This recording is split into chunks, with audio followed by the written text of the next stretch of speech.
All right, guys, let's go on to the next article for the day. The latest real estate commission lawsuit is the scariest of them all. So this is a new lawsuit that came out literally just hours after the Seitzer-Burnett commission lawsuit that just got basically decided last week as well.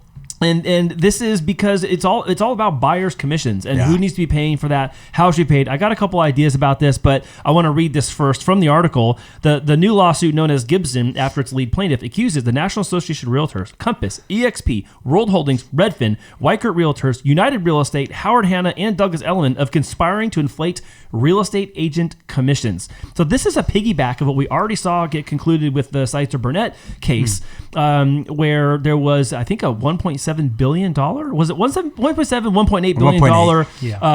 Basically, it's a penalty that has to be paid as a result of buyer commissions. But I have a couple opinions about this. What are some of the things you guys wanted to note about what the case is, what it means, before we get into what we think it means moving forward? To me, it was a little bit confusing as far as what was happening, but from my understanding, it looks like for sale by owners are a little bit upset because their houses aren't getting that much attention due to the fact that, hey, they don't want to sell, they don't want to pay for a commission to the buyer's agent.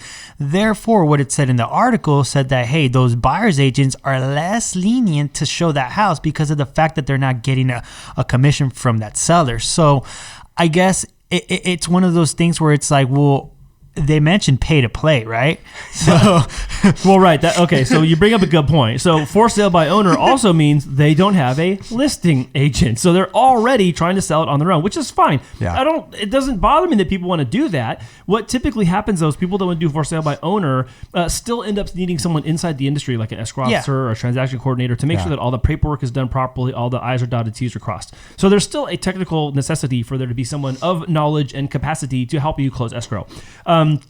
In this case, when it comes to lawsuits like this, it might seem limited to the few up front, but then it starts having a industry-wide impact over the course of time. So these things are going to take time to not only have the dust settle, get the payouts all settled and all that and dispersed, but then also what rule changes now need to be implemented in order for everyone to kind of follow suit so that this doesn't happen again. Yeah.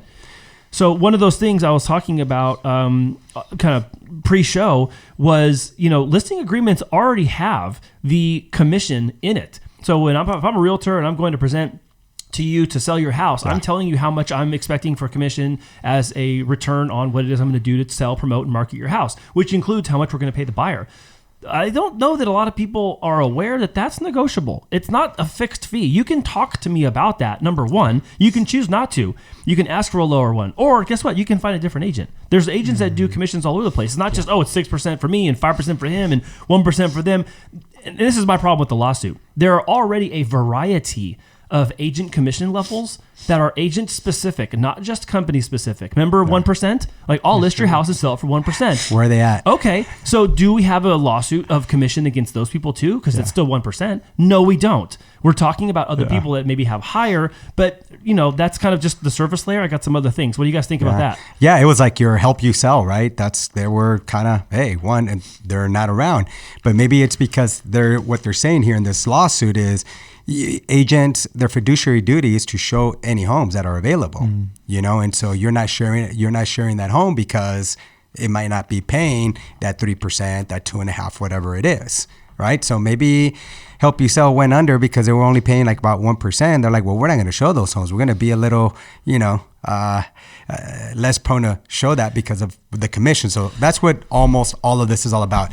But I think every industry needs to have some type of rules, regulations to protect the consumer, just like the SAFE Act was provided for us. Absolutely. It used to be the Wild Wild West back in the day, right? And until 2012 when the SAFE Act came into place, and now it's all about consumer protection, making sure that they understand they're able to go shop around for the best rate and they're getting, a loan estimate, a CD. So all these things come into play. I just think this is just kind of like another way how real estate's going to change. I don't think we're going to get rid of the realtors. I really feel like your big Zillow fintech companies are trying to maybe do that and just do everything like through technology, but I really think that any consumer, I'm still going to want to go and have representation from a realtor to open a door for a home that I can actually visually see. And so a lot's going to change. I think there will be some changes. I think it's going to be industry wide. I think it's going to mostly be contractually, number one. Number two, then people will adopt it. And number three, this has to be carried all the way through. You have to follow the entire pipeline of the transaction from this one decision in this point in the pipeline all the way through, because that does mean something for sellers too. In every single case there's a seller, they immediately become the buyer. Unless they died and it's their estate selling their house. If you're a seller right now, you immediately become a buyer of the next place you're going to go purchase. So this means something for you as a seller, because you'll be a buyer the second your escrow closes. So take that into mind and remember that too. Because one of the shifts they're trying to make is say, oh, okay, well, buyers are going to be responsible for paying their agent. Well, okay, here's the thing though. Every single price of a good that's connected to a commission-based salesperson, I pay for as a consumer. Of course. I don't care if I'm buying a couch, I'm buying a car, I'm buying a watch at the jewelry store. Yeah. Guess how they're getting paid? Commissions. So to say that, oh, they're inflating and securing the price and keeping it high by baking in the commissions, that's true for every sales job. I don't care if you go buy a Ferrari, you buy a Rolex, or you're at the store buying a couch or a mattress, that sales commission is baked into the price because that's how it works. So are we going to see lawsuits for these other industries, guys? Furnitures, cars, and watches. Well, we'll see. You never know. You never know. I think Nordstrom sues. Watch out. But that's true. How are companies going to operate if there's no money coming in, right? Well, like you're not getting paid people for your services. It's baked in. When you go buy a chicken sandwich down the street, guess what? Yeah. The cost of the employee to make it, to serve you, and give it to you, and clean up after you, that's built into the cost. They don't call it a commission because they get paid an hourly wage, but it's still built in the cost. Everything works that way. Yeah. So you guys just see how McDonald's increased their hourly wage? Yeah. So did you also see how the Big Mac is now almost $20 as well? What? No, it's not. Are you for real? I saw it online the other day. I sent you the. Hey, by the way, I'm super glad I don't know that. I feel like I'm making better choices. Yeah, you are. It's because I read it. I don't know. I wasn't there. No, it's not. Yeah. Like, no, you've been down at the donut shop. Yeah. So here's the other thing I wanted to say about this commission thing, guys. People have a choice to buy a house. Yes or no? Yes. Okay. Choice. Now, yes. They have a choice. Now, does the agent decide which house you should buy? No. Okay. Who decides what house they're going to buy? The buyer. Okay, so one of the things about this is that they're saying that, agents steer buyers towards homes that pay greater commissions. Now, admittedly, can that happen? Yes or no? Sure. Okay, that could happen. If I don't like that house, I don't want to buy it, regardless of what the commission is to my buyer's agent. Yeah. If I don't like the house, if it's outside the region I want, if I can't afford it or whatever, pick a reason. Yeah. As a consumer, I'm going to buy the house I want to buy, regardless of what that commission to the agent is. Yeah. And then their argument is, well, agents aren't showing all the homes. Okay, here's something cool. You brought up Zillow a minute ago. You know where Zillow gets all their listings online from? MLS. From us. MLS. Yeah. Literally everything you see on Zillow is being farmed from the source of MLSs in all of the areas you're looking. Yeah. So this whole point about, well, agents are only going to show houses that they have access to so they can see tell a buyer that gives a 3% buyer side or 2%. That's garbage, because I can go on Zillow right now and tell my agent, oh, I want to see this house, because now I have access to it. Realtor.com. Same thing. Yes. Same Redfin. thing. Redfin. Trulia. I don't even think it exists anymore because Zillow bought it. You could just Google. Same thing. So my whole argument here is like, look, people are going to buy the house that they want to, and because MLS has allowed themselves to be full frontal, I will say, to the Zillows of the world, the Realtor.coms of the world, then any consumer can go look at any house that they want online, regardless of what the commission is, and say, agent, take me there. Yeah. It's your fiduciary duty to show me this house. I want to consider this one. I don't care what the commission is. Yeah. That, to me, makes this whole thing null and void, bunch of crap. Yeah. I didn't see Berkshire Hathaway. Well, you're not going to see a lot of these in here. Well, were you trying to make a point? Yeah. Are you trying to make a Warren Buffett point? There you go. Okay. Are they just trying not to mess with the big dog right there? Yeah. But here's the thing. You're right in the fintech space is that eventually they're going to try to get rid of as more people as possible, or let's say just consolidate the process to get direct to the consumer. That's always been the goal. But we're literally handing them the access to that. We've had this argument inside the industry for a long time, whether you're a banker, you're a broker, you work at a real estate company, you're a broker, or whatever you do. The whole thing is like we're giving them access to everything, which is fine. But then the solution that the market is suggesting to eliminate this commission problem is to have a pay to play, which is exactly the same thing that they just did a lawsuit against. Yeah, it doesn't make any sense when you look at it that deep. It's like pointing fingers at each other. Yeah, it's pretty stupid. So.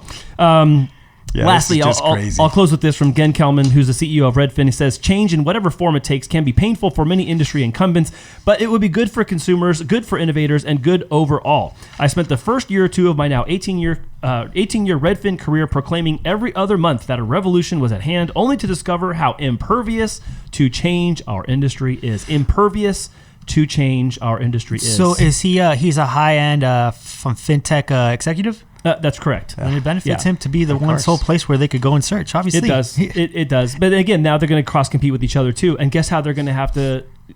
How are they going to entice people to show better the homes one versus next by how they pay? Yeah. Guess what? And how much you play. make is commensurate to the listing price of the house. So I'm sorry, if you live in a place with a low cost area versus a high cost area, the commission take home is going to be dramatically different. No matter like I mentioned earlier, there's like data out there, which is a great thing. There's data out there. We can see how much money they lost.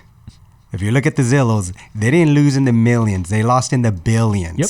Yep. Open Door lost in the billions. Go check it out. You know, and now they're trying to get some of that money, and that's why they're doubling down on all their marketing and everything, because what they see is, you know, it's a $1 trillion industry here that we're dealing with. Yeah. Yep. So if we get rid of the middleman, well, hey, We are the man. Yeah, we are the man. So they're doubling down on Yeah. that. Is Yeah. what's being said out there. So to everyone who's mad about what our opinion is about, oh, well, yeah, agents should be making that much money anyways. Okay, I expect you to be mad when you tell that to Zillow too, and to Redfin, and to everyone else. That's now go talking to a real person. Gonna scrape. Yeah, no, I'm just saying, be mad. You want to be mad about the issue? Be mad at everybody regarding it. Don't just be mad at the agents trying to do their job and to help you find the right house. You can go be mad at Zillow. Go knock on their door and yell at them.